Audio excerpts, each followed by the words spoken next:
Chers amis, bonjour, joie nouvelle de se retrouver ensemble pour notre émission Ta parole est vérité. Je voudrais avec vous commencer à faire un petit cycle sur la Vierge Marie. C'est vrai que la Vierge Marie, c'est une femme qui a fait beaucoup écrire sur elle, en bien ou en mal, suivant l'église dans laquelle on est. Et je crois qu'il est important d'essayer de réfléchir simplement pour essayer de comprendre qui est cette femme. Alors, il est vrai que quelque part, j'ai souvent entendu dire que la Bible ne parle pas beaucoup de la Vierge Marie, que le Nouveau Testament ne parle pas beaucoup de Marie. C'est un argument qu'on entend dans certaines églises qui essayent justement de justifier la manière dont on peut la dénigrer en pensant que nous les catholiques, on exagère quand même un petit peu avec elle. Et dire que le Nouveau Testament ne parle pas beaucoup de Marie me semble être une erreur colossale. Quelqu'un qui a lu une fois dans sa vie le Nouveau Testament ne peut pas affirmer que le Nouveau Testament ne parle pas de Marie. Je vais prendre un exemple simple. Nous avons 4 listes des 12 apôtres dans le Nouveau Testament. Dans Matthieu, dans Marc, dans Luc, pas dans Jean. Je vous rappelle qu'il y a toujours Jean qui a toujours un synoptique. Donc Matthieu, Marc, Luc et dans les Actes des apôtres, là où Judas sera remplacé par Matthias. Et dans cette liste des apôtres, on nous donne le nom donc de 12 apôtres. Et je suis sûr que si maintenant je vous demandais, à vous qui m'écoutez, de me donner la liste des 12 apôtres, vous auriez des difficultés. Et parmi ces apôtres, il y en a même certains qui sont pratiquement, j'ai envie de dire, inconnus. Allons-y. Vous prenez par exemple Matthieu chapitre 10, et dans Matthieu chapitre 10, vous allez prendre le verset 2. Et dans Matthieu 10, 2, on va vous donner donc la liste des 12 apôtres. Alors en général, il y a 2 apôtres. Les 4 premiers apôtres, on les connaît bien. Le premier, c'est Simon, qui est appelé Pierre, dont on parle dans les Écritures. Et Pierre, d'ailleurs, c'est même lui qui est devenu le pape pour nous les catholiques. Il a avec lui son frère qu'on appelle André. Et voici donc 2 apôtres qui sont quand même bien connus. Ensuite, les 2 autres sont aussi 2 frères, qui sont Jacques et Jean. Ensuite, on a Barthélemy, Matthieu, Philippe. On a ensuite, moi-même je vais les lire parce que je crois que je les ai oubliés. Il y a aussi un certain qu'on appelle un deuxième Jacques, qui est le fils d'Alphée. On a un qui s'appelle aussi Simon. Il y en a un autre qui s'appelle Judas, bien sûr. Et puis il y a quelques-uns là que j'ai oubliés. Donc, parmi ces apôtres, Pierre est bien connu. Si on vous demande de parler de Pierre, je suis sûr que vous pourrez dire quelque chose sur lui. Surtout que Jésus-Christ marchait souvent avec Pierre, Jacques et Jean, à la transfiguration, au moment de l'agonie à Gethsémani. Et souvent, Pierre, Jacques et Jean allaient ensemble. Donc, André, c'est quelqu'un dont on parle peu. Si je vous demande de me citer ce que André a fait dans le Nouveau Testament, qu'est-ce que vous allez me dire? À un moment, on a l'impression qu'il doit intervenir quand Jésus-Christ veut rencontrer des Grecs quelque part, peut-être une deuxième fois la multiplication des pains. Barthélemy, qu'on appelle aussi Nathanaël, on ne sait pas trop ce qu'il a fait, on ne sait pas trop. Matthieu, heureusement qu'il a écrit un évangile. Philippe, lui aussi, il est très peu connu. Heureusement qu'il a posé une question à un moment, celui qui m'a vu quand dans Jean chapitre 14. Sinon, après, vous avez aussi Thomas. Alors Thomas, lui, forcément, heureusement qu'il a dégamé, parce que s'il n'avait pas dégamé à la résurrection, on ne saurait même pas ce qu'il a fait. Et tout ça pour vous dire que vous voyez que parmi ces apôtres qui sont là, il y a même certains apôtres qu'on ignore complètement dans les Saintes Écritures. Le Simon, le Jacques, si alors, allons-y, les 2 Jacques. Parmi les 2 Jacques qui font partie des 12 apôtres, il y en a un qui est le frère de Jean. Le frère de Jean, c'est lui qu'on appelle Jacques le majeur. Et l'autre Jacques, fils d'Alphée, c'est Jacques le mineur. Et Jacques le mineur, c'est lui qui a écrit l'épître de Jacques. Et c'est lui qui est devenu l'évêque de Jérusalem. Jacques le majeur, qui est le frère de Jean, je pense que c'est même le premier apôtre à mourir. C'est dans Actes au chapitre 12, versets 1 et 2, où on nous dit que Hérode l'a fait tuer en le passant par le fil de l'épée. Et donc, quand on parle de ces 12 apôtres, en définitive, il y a des apôtres là qui sont quand même très très peu connus. La Vierge Marie, on en parle, et on en parle même beaucoup. La Vierge Marie, on en parle à l'Annonciation, on en parle à la Visitation, on en parle lorsque Jésus-Christ a été présenté au temple, on en parle lorsque on l'a cherché pendant 3 jours au temple à Jérusalem, on en parle de la Vierge Marie encore dans les noces de Cana, on parle de Marie à la croix, on parle, dans les actes des apôtres, elle est en prière avec les apôtres lorsque le don de l'Esprit Saint va se faire comme Jésus-Christ l'avait promis. Et on voit que la Vierge Marie est une femme qui est très présente dans les Saintes Écritures. Et nous devons comprendre, vous voyez, que, première des choses, que cette femme qu'on appelle Marie est une femme qui n'enlève absolument rien à Jésus. Je ne comprends pas dans ma tête, à moi aujourd'hui, comment des gens veulent faire croire que Marie va s'opposer à Jésus. Et c'est un argument qu'on entend partout, mais qui n'a absolument aucun sens. Je vais prendre un exemple. Si toi, aujourd'hui, tu es amoureux d'une femme, et que tu as l'intention de te marier avec elle, le fait d'aimer sa mère, c'est mauvais ou c'est bon? Et en aimant la mère de ta femme, est-ce qu'en aimant la mère de ta femme, tu vas aimer encore moins ta femme parce que sa mère va s'opposer à votre amour? Ça n'a pas de sens. Je vous rappelle dans Jean au chapitre 2, aux noces de Cana, qu'est-ce qu'on nous dit? On nous dit à Cana, Marie et Claire, faites tout ce qu'il vous dira. Et le rôle de Marie, c'est de nous permettre de faire tout ce que Jésus-Christ nous demande de faire. Une mère de famille, dans une vie de couple, quand une mère a un enfant, son bonheur, c'est que son enfant puisse s'épanouir dans sa vie de couple. Et si tu as une mère, ta mère, ce qu'elle veut, c'est que tu puisses t'épanouir avec ton mari ou ta femme. Et ta mère, normalement, doit tout faire pour que vous puissiez mener une vie heureuse l'un et l'autre ensemble. Et le rôle de Marie, c'est exactement la même chose. Le bonheur de Marie, c'est que moi, Père Hervé Marie, je devienne un saint ou une sainte. Le bonheur de la Vierge Marie, c'est que chacun d'entre nous, nous puissions mettre en pratique dans notre vie la parole de Dieu. Et plus nous aimons Jésus, plus Marie est contente. Et c'est pour ça qu'il n'y a pas d'opposition entre Marie et Jésus. Et Marie ne peut jamais s'opposer à Jésus, c'est impossible. Et c'est pour cela que cette femme est une femme particulière qui nous a été donnée. Je vous rappelle cette référence qui est très importante, sur laquelle on va revenir régulièrement et que je vous demande de connaître par cœur. La première référence que vous, les catholiques, vous devez retenir, c'est Matthieu chapitre 16, verset 18. Pierre, tu es Pierre, sur cette pierre je bâtirai mon église. Cette référence, nous devons tous la connaître. Maintenant, aujourd'hui, par rapport à la Vierge Marie, c'est Jean chapitre 19, verset 27. Où il est dit, dans Jean 19, 27, « Voici ta mère ». Et à partir de cette heure-là, le disciple a pris chez lui. Et on voit comment Jésus-Christ va donner Marie comme mère à Jean. Moi, je fais partie d'une communauté qu'on appelle la communauté Saint-Jean. Et dans la communauté Saint-Jean, forcément, on aime beaucoup les écrits de Jean, qui sont au nombre de 5. Je vous rappelle l'Évangile, la première épître de Jean, la deuxième et la troisième épître de Jean, et l'Apocalypse. Et forcément, ces écrits johanniques, nous les aimons beaucoup. Et forcément, ce passage de Jean 19, 27 est quelque chose d'important pour nous. Et dans Jean 19, 27, on voit comment dans l'évangile de Jean, on veut nous montrer l'alliance qu'il y a avec Marie. Et cette alliance avec Marie, c'est Jésus-Christ qui nous donne Marie comme mère. Et maintenant, il faut que chacun d'entre nous, nous puissions comprendre comment Dieu peut nous donner Marie et comment nous, comme chrétiens, nous devons accepter Marie comme notre mère dans notre vie. Alors, il est clair que Marie est notre mère. En étant notre mère, elle est plus que simplement un modèle. Mais elle est aussi un modèle.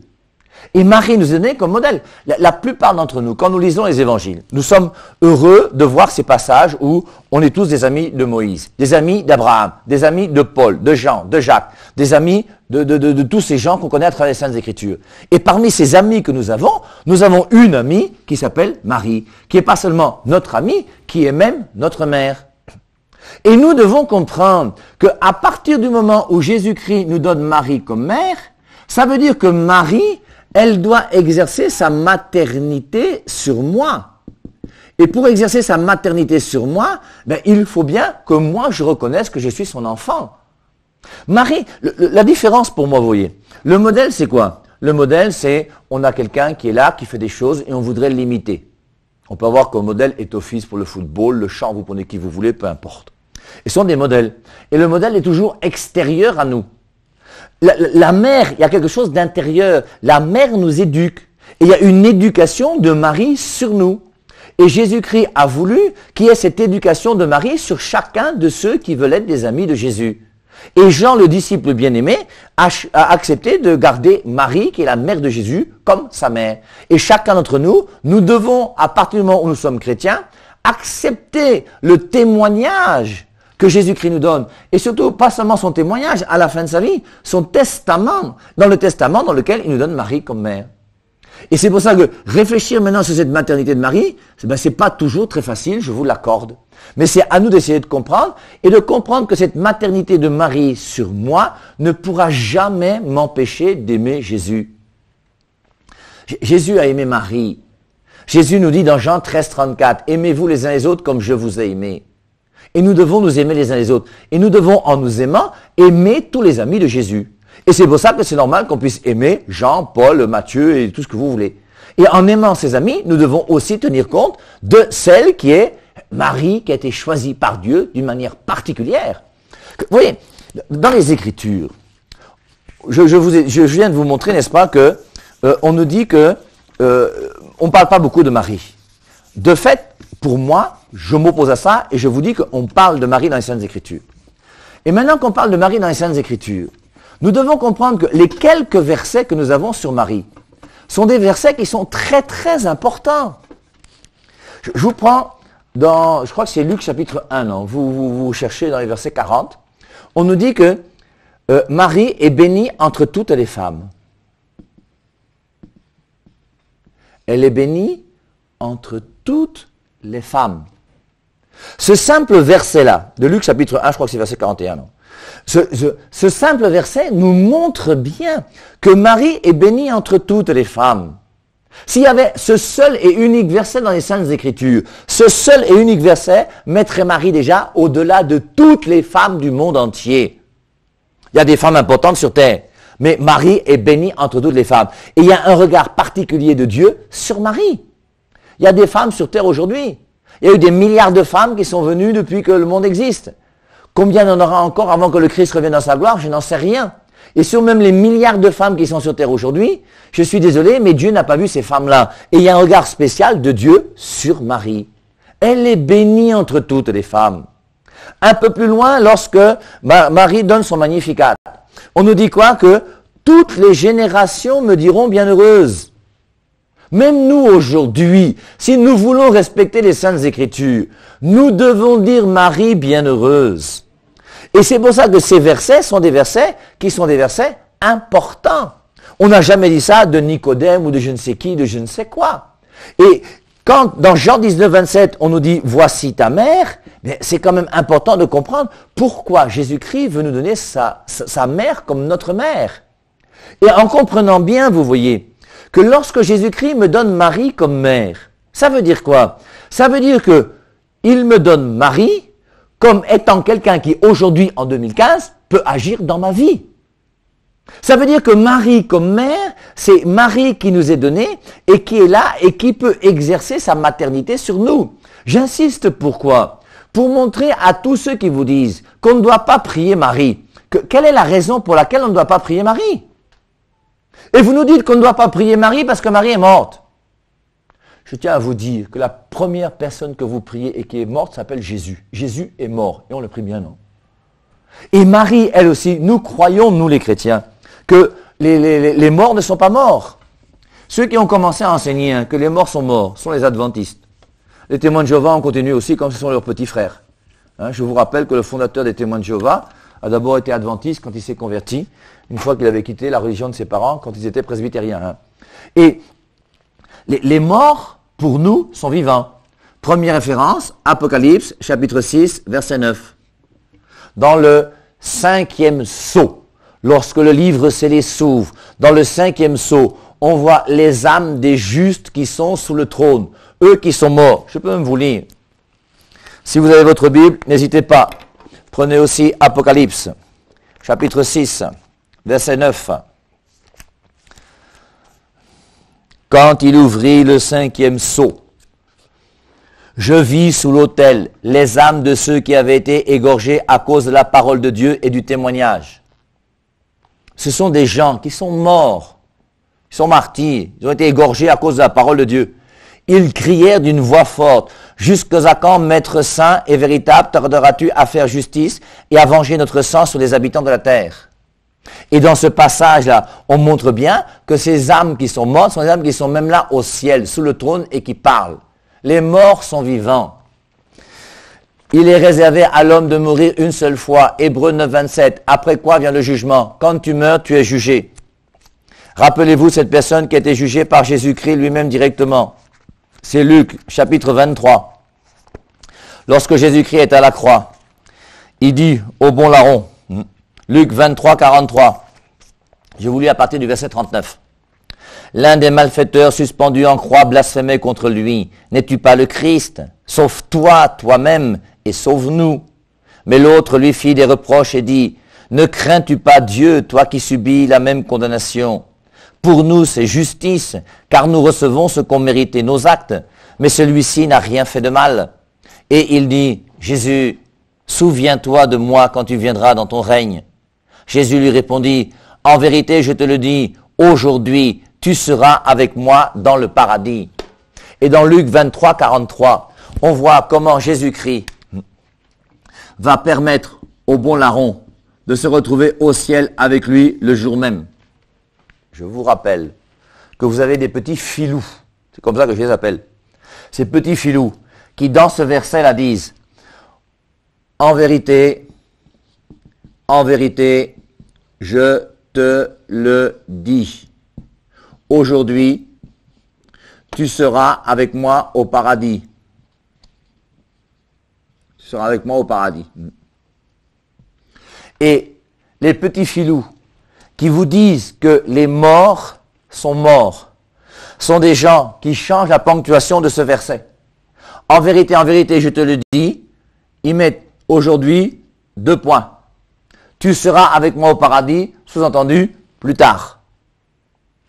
Nous, les catholiques, nous croyons que ce verset, il dit en vérité, je te le dis, que les 2 points sont ici. Aujourd'hui, tu seras avec moi au paradis.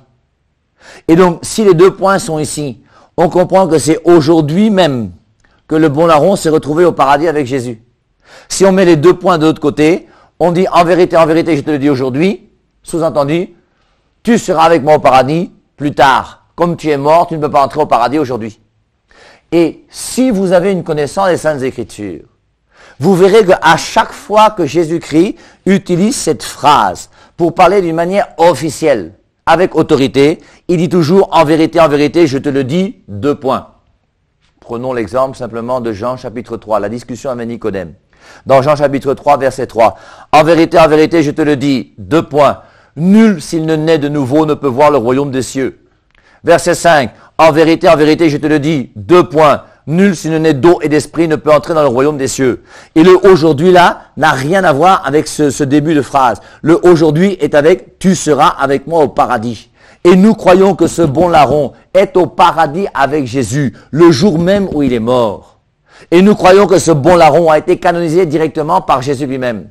Et nous croyons que les morts aujourd'hui, qui sont des morts qui n'ont pas commis un péché mortel, un jour se retrouveront au paradis avec Dieu. Et nous croyons qu'aujourd'hui même, le paradis est déjà rempli de personnes qui sont là-bas auprès de Dieu. Et nous croyons que les apôtres, que la Vierge Marie et que tous les saints sont des gens qui sont auprès de Dieu. Et ces gens qui sont auprès de Dieu sont vivants auprès de Dieu. Et ces gens qui sont vivants auprès de Dieu, on peut invoquer leur nom. Sainte Marie, Mère de Dieu, priez pour nous. Et Marie peut prier, intercéder pour nous auprès de Jésus-Christ parce qu'elle est vivante.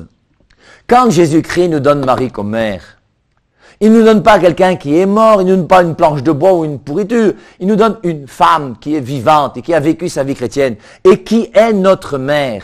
Et maintenant, à nous de comprendre comment vivre notre mère. Il est clair, vous voyez, qu'on peut très bien vivre sur terre sans mère. Il y a plein de gens qui sur terre n'ont pas de mère et qui vivent. Et une fois que ta mère meurt, tu continues à vivre. Mais ce qui serait intéressant, c'est de faire une étude et de demander à des psychologues quel est l'équilibre que trouve un homme ou une femme qui a vécu son enfance sans mère.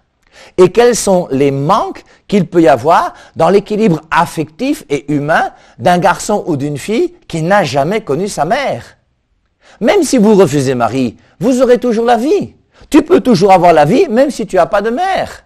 Et on peut très bien être chrétien sans avoir Marie. C'est possible. Il n'y a pas de, c'est clair. Et Jésus-Christ nous a jamais dit qu'il était obligatoire d'avoir Marie pour être chrétien. Et même si dans ta vie, toi, tu perds ta mère, en perdant ta mère, tu perds quelque chose. Et surtout, j'ai envie de dire, quand tu es petit. Parce que l'éducation de la mère regarde l'enfant justement, plutôt quand il est petit. Si ma mère est toujours vivante, moi. Mais si je perds ma mère aujourd'hui, ça va changer quoi ma vie? Pas grand-chose, je suis déjà vieux et j'ai même déjà l'âge de mourir. Mais quand quelqu'un perd sa mère étant tout petit, bien il est clair que quelque part, il y a une frustration. Il y a un équilibre qu'on n'aura pas, parce qu'on n'a pas l'éducation maternelle. Et un enfant qui naît a le droit à une éducation maternelle et une éducation paternelle. Et Marie nous est donnée pour qu'on puisse recevoir dans notre vie chrétienne cette éducation maternelle. Et Marie veut agir dans notre vie. Et Marie veut nous aider à mener une vie chrétienne radicale et totale. Elle nous est donnée pourquoi? Parce qu'elle-même est d'abord un modèle. Elle-même a vécu sa vie avec Jésus-Christ comme personne d'autre. Et il y a une relation entre Marie et Dieu qui est absolument unique. J'ai été énormément jaloux de Marie dans ma vie. Quand je suis rentré à la communauté Saint-Jean, d'ailleurs, une période, quand on était à Saint-Jean-d'Arc, on avait demandé à chacun des frères, au début du chapitre, de pouvoir faire un commentaire de quelque chose. Et moi, je me souviens, la seule fois où j'ai parlé devant mes frères dans le chapitre, c'était pour leur dire que j'ai été jaloux de Marie. Et j'ai été vrai, jaloux de Marie. En ce sens où, pourquoi est-ce que Dieu a choisi Marie pour être la mère de Jésus, et pourquoi c'est pas moi qui l'a choisi? Moi, j'aurais aimé être Marie. J'aurais aimé dans ma vie pouvoir avoir cet ange qui vient me voir. Et l'ange qui vient me voir, c'est même pas ça qui est important. Mais j'aurais aimé dans ma vie pouvoir être cette femme qui pendant 9 mois a porté en elle le Fils de Dieu qui est Dieu. Marie a quand même vécu quelque chose d'extraordinaire. Quand dans votre vie, vous pouvez pendant 9 mois voir comment, jour après jour, celui qui est en toi va commencer à grandir jusqu'au jour où Jésus-Christ va donner son petit coup de pied dans le ventre de sa mère. Jusqu'au jour où son cœur va commencer à battre dans le corps de sa mère. Mais mes amis, c'est quand même extraordinaire et formidable. Et c'est pour ça que Marie peut nous dire quelque chose sur sa relation amoureuse avec Jésus. Marie a vécu. Si on vous disait aujourd'hui, imaginez, ceux qui le veulent, allez voir votre curé, c'est bien imaginé, hein, allez voir votre curé, il va vous prêter une custode, c'est une petite boîte dans laquelle on met les hosties pour donner à ceux qui sont malades et à qui on va donner la communion dans leur maison. Imaginez qu'un jour, tu quittes la messe le dimanche, et en quittant la messe, le curé te dit, je te donne une custode. Et dans cette custode, il y a la présence réelle de Jésus. Tu rentres à la maison chez toi, mais tu vas dormir cette nuit-là. Hein? Tu vas pas dormir, tu vas allumer les bougies, tu seras là toute la nuit, avec la présence du Christ réel dans ta maison. Et tu seras tellement heureuse et fière de pouvoir passer cette nuit avec Dieu. Marie a passé 9 mois, jour après jour, heure après heure, minute après minute, seconde après seconde, en portant en elle le Fils de Dieu. En comprenant que quand elle portait ce Fils de Dieu pendant 9 mois, elle était la seule, Joseph a su après, mais elle était la seule à savoir que Dieu le Père avait un fils, et que Dieu le Père qui avait un fils qui allait venir sur terre, et elle portait en elle ce Fils de Dieu. Mais cette femme, mes amis, on ne peut pas ne pas vouloir essayer de la connaître et de savoir qui elle est. Et cette femme, c'est elle qui t'est donnée à toi pour t'aider à mener une vraie vie chrétienne. Voici ta mère. C'est Jésus-Christ qui te le dit. Et il faut que tu prennes soin de cette mère de Jésus-Christ qui est ta mère. C'est très important. Et que tu comprennes que cette mère ne pourra jamais s'opposer au fait que tu puisses aimer Jésus. Le bonheur de Marie, c'est que tu aimes Jésus. Je vous rappelle Jean chapitre 2, les noces de Cana. Faites tout ce qu'il vous dira. Bon dimanche à tous et à dimanche prochain.